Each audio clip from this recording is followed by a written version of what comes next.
Holy shit. I'm happy and excited and I feel like a fucking kid on Christmas. For some reason, this is an $8 visual novel about Shiba Inus. What the fuck? We're starting.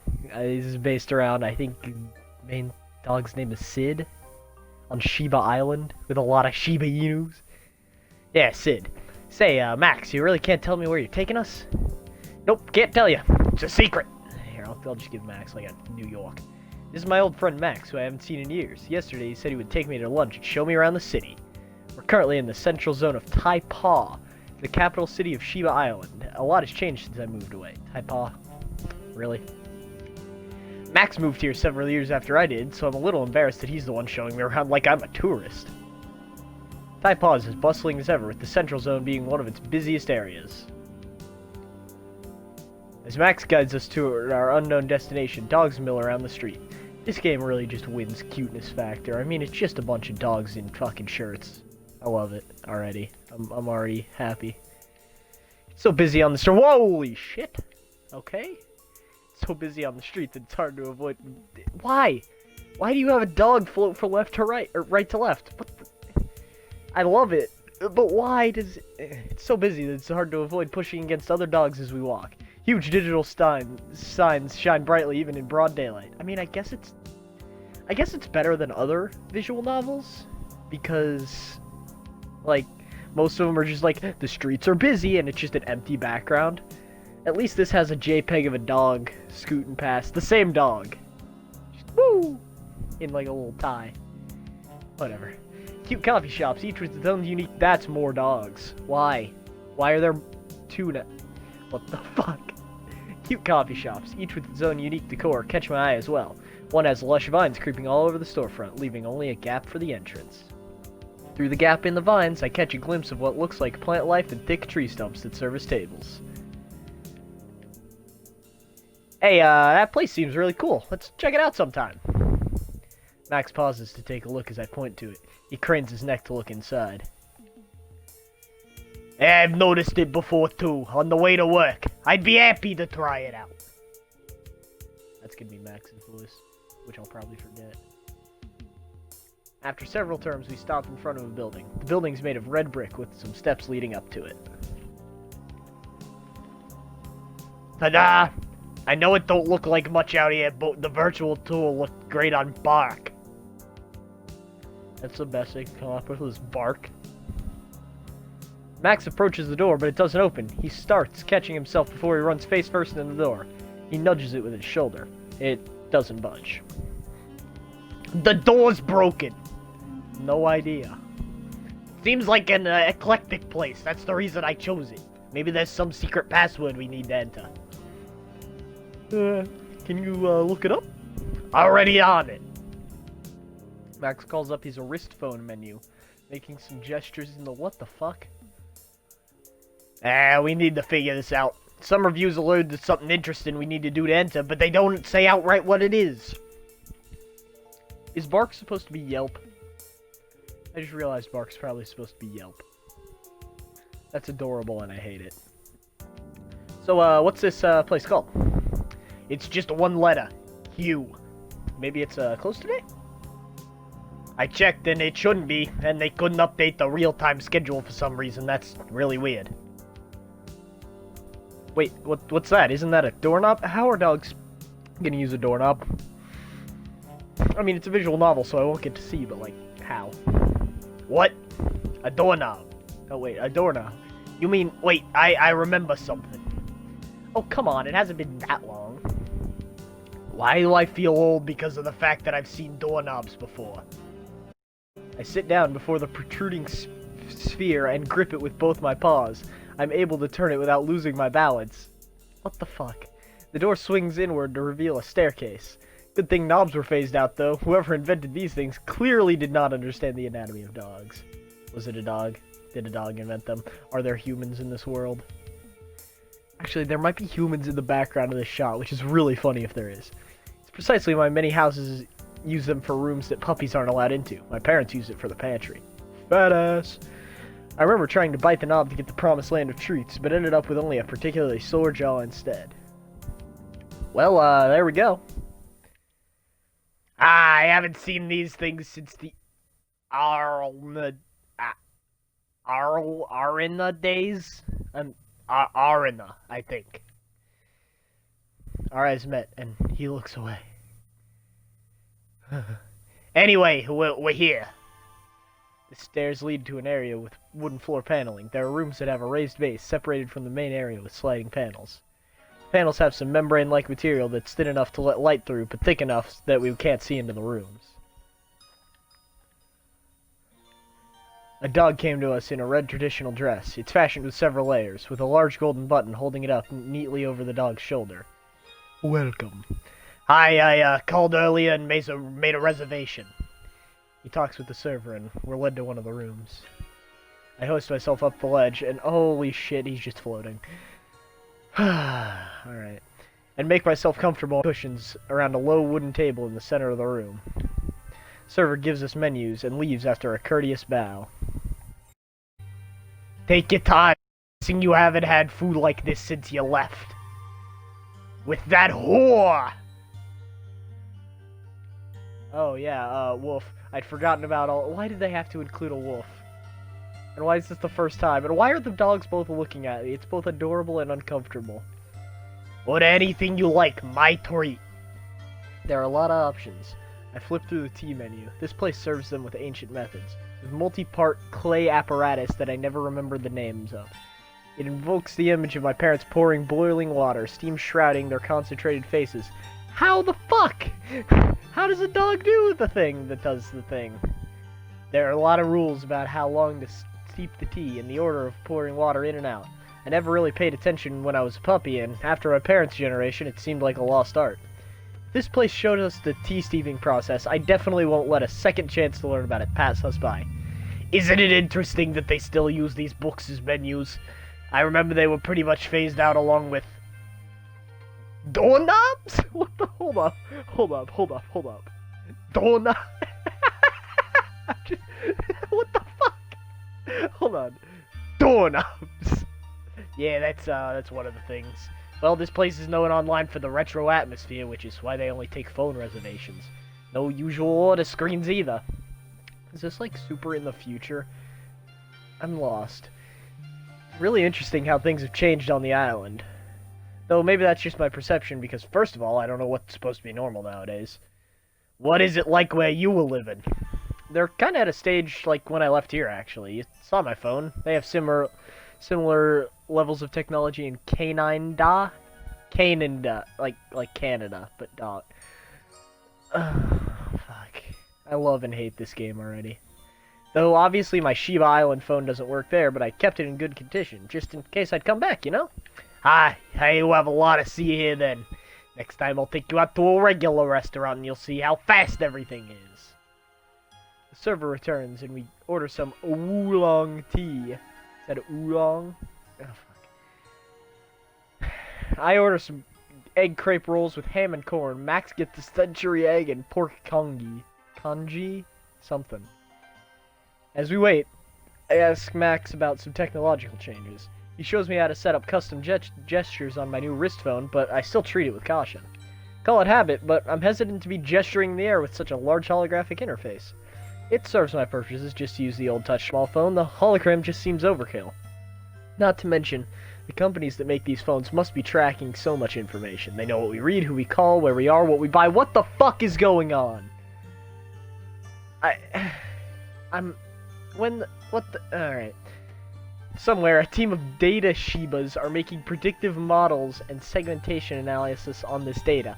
What the fuck is this game? Oh, sorry, I spaced out. Were you saying something? This fucking game already. Getting confused by this, you big dolt. Maybe just a little. Don't worry, it's a lot of information to take in. Here, try sending something to me, like this. You shove it right up your ass, and you can send it. A Sid Doge, app Bork Talk, or Bork Talk. Test. Come on, you couldn't have texted something else. Pretend it's an actual conversation. Oh, that's Max's. You're in the same room. Cry. Hey, let's take a selfie. No. I just shot the fuck down Max. As Max shows me how to install new software and customize my interface, we hear the server slowly slide open the green door, giving us enough time to swipe away our hologram phone screens. 2 servers enter this time, carrying a tea-making set. The set consists of a large hollow bottom panel with holes to let out steam from hot water. They begin a process of lining up various teacups on top of the panel stand. The dogs carefully place tea leaves in the pot. They aren't using any measuring instruments, but the practiced way they gather and sprinkle the leaves shows impressive muscle memory. With one fluid motion, they pour steaming water in each of the cups. As the tea is steeping, our food arrives. I take a moment to simply look fondly at the egg crepe rolls. The way steam rises from under the soft crepe skin, the smell of ham misting out toward me. It really has been so long. It's so weird that I used to eat this almost every day, and now it's been like years. I feel like I've gone back in time. Egg crepes are a simple dish, usually made in under 2 minutes by the breakfast stalls I used to frequent on the island. First, an egg is cracked and dropped onto the surface of a sizzling metal plate. I don't know if this is if this game is now giving me a recipe through a dog. The cook then uses a metal spatula to smooth out the egg so that it is a thin liquid layer. When the egg is cooked around halfway, a thin crepe is laid on top of it, and flipped so that the egg layers on top and the crepe on the sizzling plate. Then, on top, the cook adds any other ingredients of choice, such as ham and corn. Once fully cooked, the entire crepe is quickly rolled up and cut into bite-sized portions with the spatula. I mean, that sounds like an actual recipe. So far this has been a dog game talking about technological advancements in society and cooking. And I'm confused. Using the flat surface of the same spatula, the portions are then scooped up and swiftly placed into a takeout box. I hope you enjoy. You can try some of my congee if you want. I was feeling something light. During this time, the tea is ready as well, and I blow on the surface of my cup, creating ripples. My first sip is hesitant as I try to adjust to the temperature. After a few sips, I can feel the strong tea aftertaste on my tongue. Ah, this is bliss. We chat more as we eat, and I ask him about how the culinary norms have changed. Apparently, most of the dishes I remember are still around. The largest change in cuisine is caused by advancement in how food is produced. I fucking swear. Max explains how nowadays a lot of ingredients can be produced synthetically, which reduces scarcity and seasonality. Now we're talking about economics. It's widely accepted that they are the same flavor and contain the same nutrients as naturally grown ingredients. I used to wonder why we have beef dishes on the island, but we've never seen an animal called a cow. Then how do you know... I guess... I don't fucking know. I guess these synthetic flavors existed 10 years ago since beef has been around and since before I was born, and I just didn't know they were synthetic. I learned from Max that lately there's been a rise in restaurants that offer wilder experiment foods with completely new synthetic inventions. Max shows me some pictures on his phone, and we decide on a restaurant to try out next. He warns me that some flavors might really surprise me. Even dogs that try these things now and have been getting trouble... Even dogs that try these things now and then have trouble getting used to some of the most outrageous invented flavors. Is it just me, or is that written poorly? Or is it the weird accent I'm using?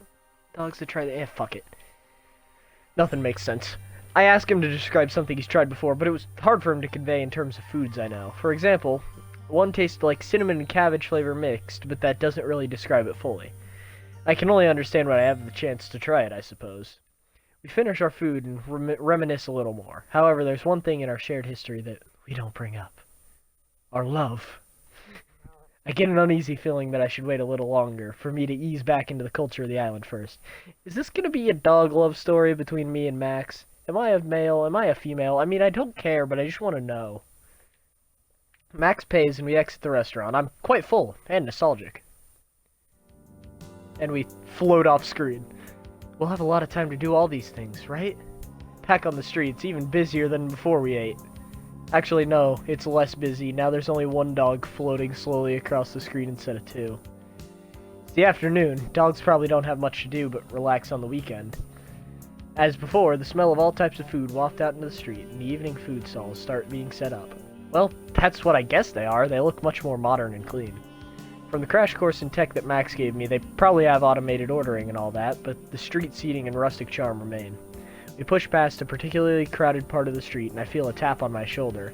I don't really think about it, as it was probably just somebody brushing past me with their backpack, but I continue walking, and I feel it again.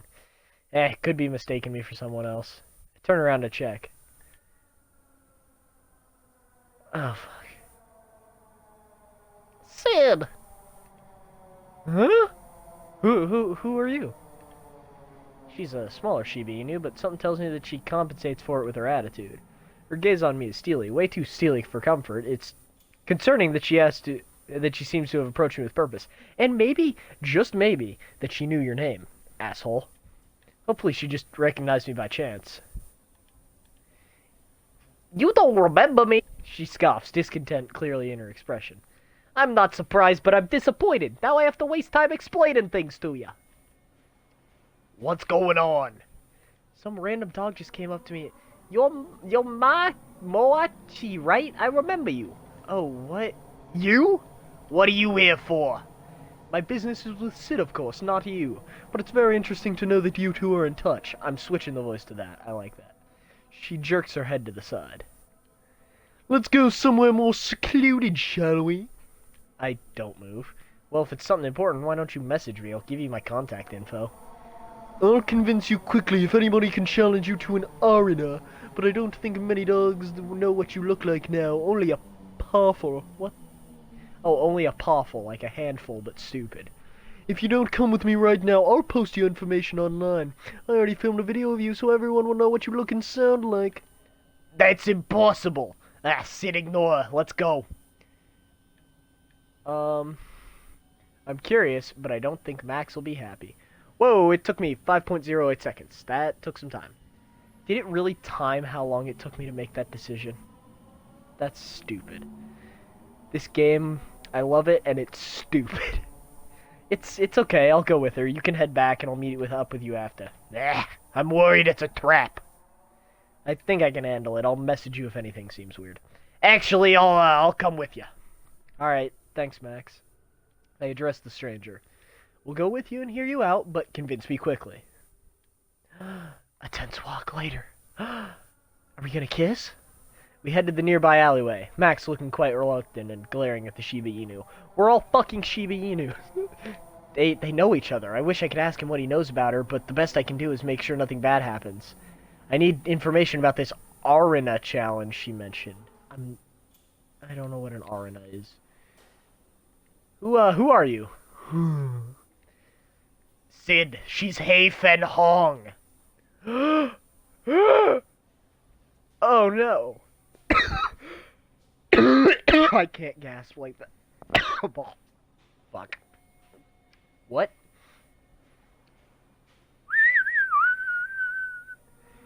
What the fuck is a Hin Feng Hong or whatever the hell? I look the dog up and down. Up and down. Her face should be the most important part to recognize her, but I realize I haven't even looked her in the eyes yet. It's task not made easier by knowing who she is. I don't know who she is, so I don't care. It's like my eyes are resisting as I force myself against my will to look at her closely. Her eyes are striking hazel, long lashes, her coat pale and fluffy. I lower my gaze. Yeah, now I remember. It's just been a really long time, and you've changed a lot. I'm rambling, trying to put on a calm front. As I was saying, now that you're back, it's quite an interesting situation for all of us. You weren't just supposed to take the feather and leave. It's not like my leaving affected anyone. Instinctively, I scoff and protest, but I know it's futile. Easy for you to say. Anyway, now that that's out of the way. She reaches into her shirt and pulls out her pendant. I avert my gaze again out of habit. I don't like looking at others' pendants because it feels like I'm intruding in somebody's privacy if I look closely at what's on them.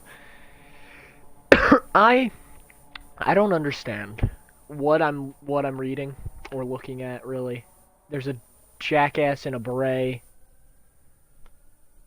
Pendants. So let's continue. Ah! Oh, okay, she didn't attack. She just moved closer and flashed her pendant in front of my eyes. If you want to show it to me, that's not necessary. I don't need to see it. I start as I feel my pendant stirring in my jacket. Or something is stirring where the pendant is. My pendant can't move by itself. That's impossible. Then my pendant flies out on its own will to meet hers. Then comes a glare of light so brief that I barely comprehend what's happening. I don't comprehend what's happening. Sid!